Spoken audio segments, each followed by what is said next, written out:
Hello and welcome to another daily market reading. Let's have a look at what is going on with Bitcoin, why it keeps on pushing up, and what I think is going on. So without wasting any more time, let's see what information we can extract from Bitcoin today, what we can read, what we can analyze, this, that, the other. Let's start off without the indicators first, okay, so that it looks nice and neat, nice and clean. I personally said in yesterday's video I was going to go short here and I was going to potentially also go short there.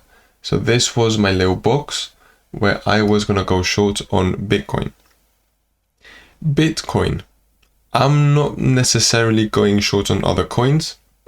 I am going short on Bitcoin. This is a 4-hourly trade. It's not a 1-hourly trade. It's not a trade that I'm waiting for the next few minutes. No, I am aware the weekend is coming on now. I am potentially waiting for a push down to ultimately get another push up. Okay, that's what we are going to cover in this video.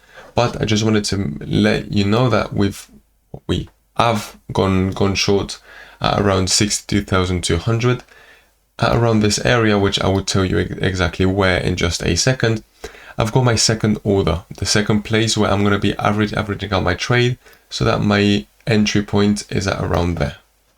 Okay, so what are we going to do? Well, the first thing is we are going to be tracing a Fibonacci retracement, one from this smaller phase down. Okay, so from this top all the way down to the bottom there. This is roughly where my second entry point is. Okay, it's at the 0.669 level, 0.65. is in the golden pocket. Next, it is also, yes, another fixed range volume profile. This whole entire sideways range, it's basically exactly where we have this blue line there, which is the point of control, is the point of highest transactional value, the point where there's the most amount of money in this whole sideways range. What does that mean? It means that I've entered a short position there just to make sure that if the price started to go down, I was in it now. And I know there was some sort of a chance that the price, very lazy, would slowly make it to my second entry point. Okay. Now, this does not mean, this is a very important key thing, is that when I'm averaging out a trade, okay, if I'm putting $1,000, okay, it doesn't mean that I'm doing $1,000 here and then another $1,000 here. No, this means that if for every trade is $1,000, I'm putting 500 and then 500. Okay, so that as a whole, my one trade is not bigger than a normal trade. As a whole, my trade is still the same size as any other trade. Okay, now if I wanted to average out, if I had a bit of a bigger zone, I'm like, okay, this is the whole area in which Bitcoin can go short, I would go short there, and then also there. I would split my trade into three. If I have $1,000, £1,000, 1,000 euros, I will do 300 there, 300 there, 300 there, or 400 there. That's what I would do. Okay, just wanted to say that, just that it stays all clear. Thought it was relevant to share. Apart from that, there's not much more I can say without turning on the indicators, which is exactly what we're going to get to next. You've got access to these indicators, okay? You've got access to them completely for free. These are indicators that we have spent over 5 years creating and curating, and which are fairly useful. They're the ones that I personally use for my own trading with my own money. In the descriptions box, you've got a link that can take you over to our Telegram, in which you can send a message to our support team and tell them you want access to these for free. Let's turn them on. If you don't know what you're looking at, you don't know what they are, how they are, and most importantly, how to customize them for your own trader preference, go and look at the little series of videos that I have done, in which I tell you exactly everything about them. Right. This area here is extremely interesting. I've got a 1 hourly order block a 4 hourly fair value gap, and as well a 1 hourly fair value gap. That's also exactly where I have my golden pocket level, and it's also where I have my point of control, the point of the biggest commercial value. Okay, this whole area here is the reason why I'm gonna go short here. Okay, now, like I told you, I'm not necessarily going short with my take profit down to new lows, not yet. Not yet, because the daily time frame looks like we could potentially be getting some sort of a push up. Okay, you can see we are already starting to get some sort of divergences. We have got an RSI divergence. We're making higher highs, we're making lower highs on the RSI, and most importantly, which are the ones that we actually use, they are going to be the money flow divergences. I'm personally going to be waiting for Bitcoin at around 60,000, 60,500. This area around there is where I'm going to be waiting for Bitcoin, which was previous resistance. That's not really a straight line, but you get the point. Previous resistance, for then us to potentially look for another long position. A long position which really we will cross that bridge when we get to it, okay? But the best place that would make my day is if I manage to catch Bitcoin around this area. Why? Because I have got a 1 hourly fair value, 1 hourly order block, 4 hourly fair value gap, and the smart trend coming along right there. This would be a really good place. Like I said, my take profit for this 4 hourly trade is going to be between 60 and 60,500, okay, which is around this area here. This is my take profit, and additionally, this is probably going to be my launch pad for my next long. Okay, it is also very conveniently more or less where the golden Fibonacci level lands, the 0.5 or the 0.618. If the price does push up a little bit more, that's even better. It just tells me that it's this area. Okay, that's my plan. That's what I plan to do. That's what I would like to do. Okay. Let's have a really quick look at the daily time frame to see what it can tell us as well. This is what is looking a bit dodgy, is that we've got an RSI divergence, lower lows on the RSI, higher lows on the RSI. It looks like we could get a bit more of a push up.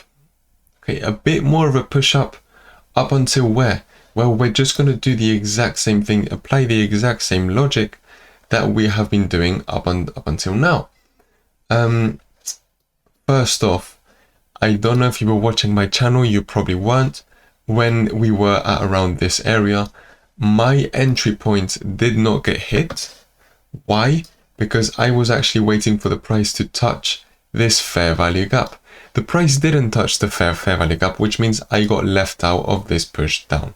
In a retracement, we managed to go back in, but my entry point was not hit. This fair value gap right there is still virgin.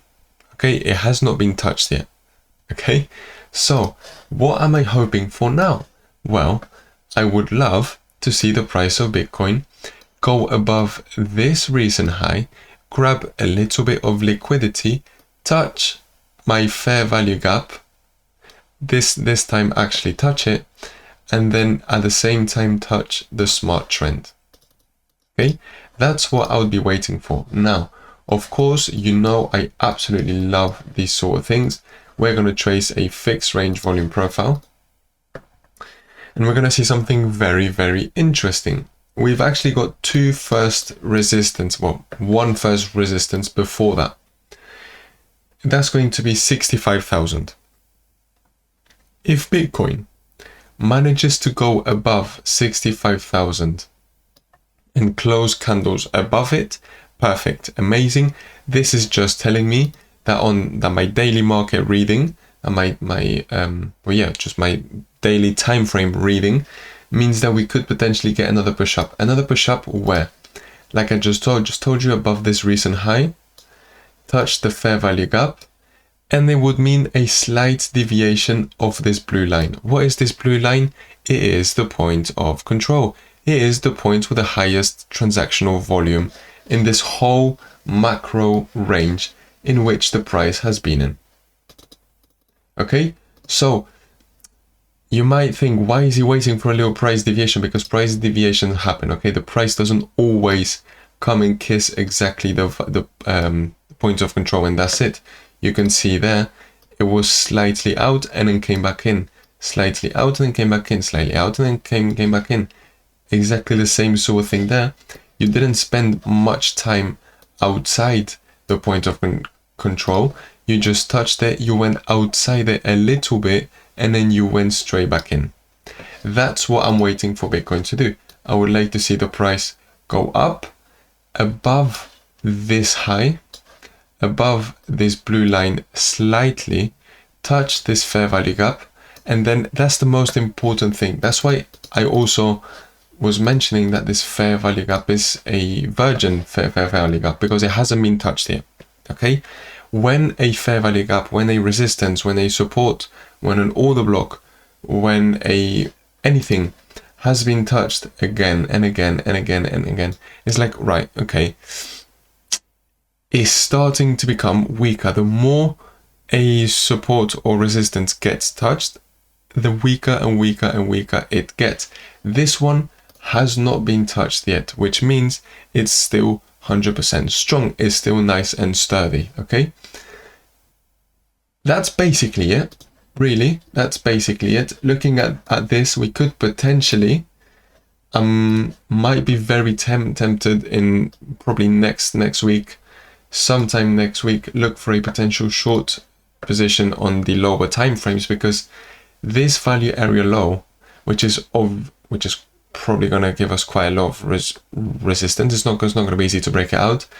We have got the daily exponential moving average coming along very closely. This is probably going to be a good trade for us. Now, this is me trying to use my crystal ball and see what the price is actually going to do. I am not a mind reader. I'm not able to read the future. What I do see is that this could potentially look like a good scalping trade, probably like a 1 hourly trade, a 2 hourly trade, and then see if we can get some more money. Okay, so having said that, we're now going into the weekend. Let's just do a really quick recap. In theory, okay, in theory, we could potentially get a bit more of a push up just to slowly go down this weekend, down to 60K, 60,500. Around this area is where I would ideally like to see Bitcoin for Monday afternoon. Okay, potentially Monday afternoon for me to go long. Okay, the smart trend has turned green, which means that on the 1 hourly time frame, I could very well be prioritizing long positions, which is exactly what I'm going to do. Okay, so having said that, I'm going to thank you very much for watching, and I'm also going to love you and leave you, and I will see you on Monday, not actually on Sunday, for another daily market update. We will see if this trade actually plays out how we are hoping it plays out, and we will basically just go from there. Thank you so much for watching. Make sure you leave a like, you also subscribe, and you let me know if you've got any doubts or questions. Thank you very much, and bye bye.